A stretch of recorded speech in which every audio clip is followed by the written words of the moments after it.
esse é um caso muito complicado, muito delicado, que tem muitas nuances aí. E antes disso, eu até falei nessa semana do caso do pedido de prisão feito pelo Rodrigo Janot contra o José Sarney, Renan Calheiros e Romero Jucá por causa daquele áudio do Sérgio Machado. E aí eu fazia distinção daquilo que é uma indecência, daquilo que soa muito mal, para a prática de um crime.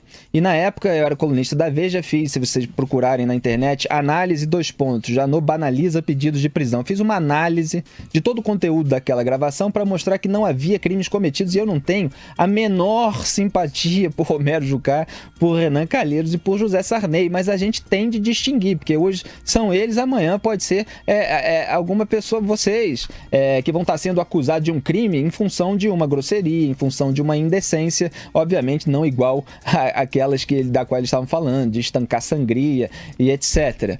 Então, no caso do Bolsonaro, também envolve isso, porque ele reagiu de uma forma que pode ser considerada grosseira, mas ele reagiu a um insulto. A Maria do Rosário o chamou de estuprador, e é incrível como isso é ignorado por pessoas da justiça, pela imprensa que não simpatiza com Bolsonaro, que não conta a história completa. Quer dizer, eles estavam discutindo originalmente, só para lembrar aqui do meu próprio artigo, questões que são pertinentes à atividade parlamentar, referentes à redução da maioridade penal. Por causa do Champinha, né? Por causa do Champinha, contra a qual a Maria do Rosário se posiciona, mesmo em caso de estupradores como o monstro Champinha, que teve aquele estupro coletivo com uma menina que depois, inclusive, foi assassinado o namorado dela.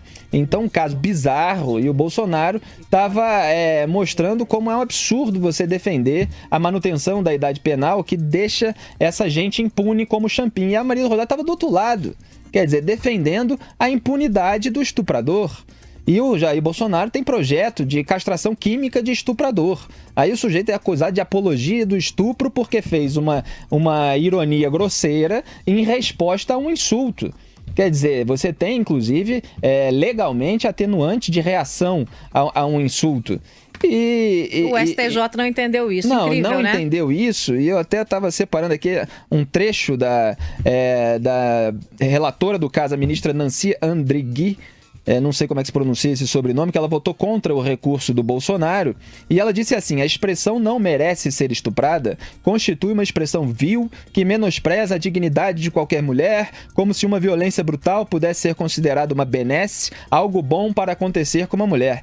Isso é um texto militante, porque ele desconsidera a circunstância da expressão e o raciocínio, evidentemente, por hipótese, de um sujeito que não é um estuprador.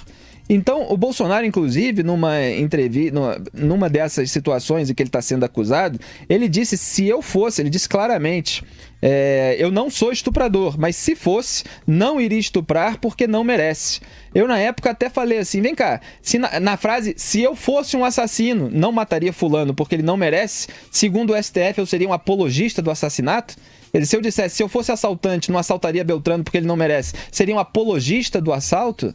Eu acho absolutamente ridícula essa compreensão, dado que é um deputado que estava ali lutando contra os bandidos e que estava raciocinando por hipótese para fazer uma chacota que obviamente pode ser condenada. Eu jamais faria, eu jamais teria essa reação. Eu não sou intempestivo como o Bolsonaro.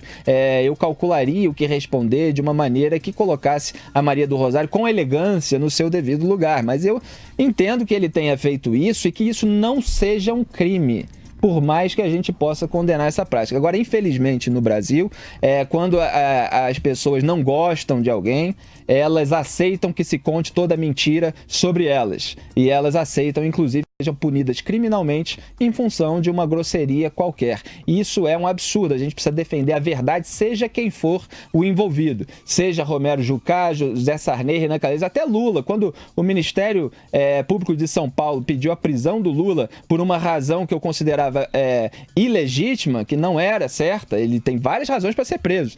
Eu falei que estava errado, que não era para ele ser preso daquele modo. Então, seja Sarney, Renan, Jucá, Lula ou Bolsonaro, a gente tem de fazer a divisão das nuances de cada caso, porque crime é uma coisa e a indecência ou a grosseria ou uma reação intempestiva é outra. São outras completamente diferentes.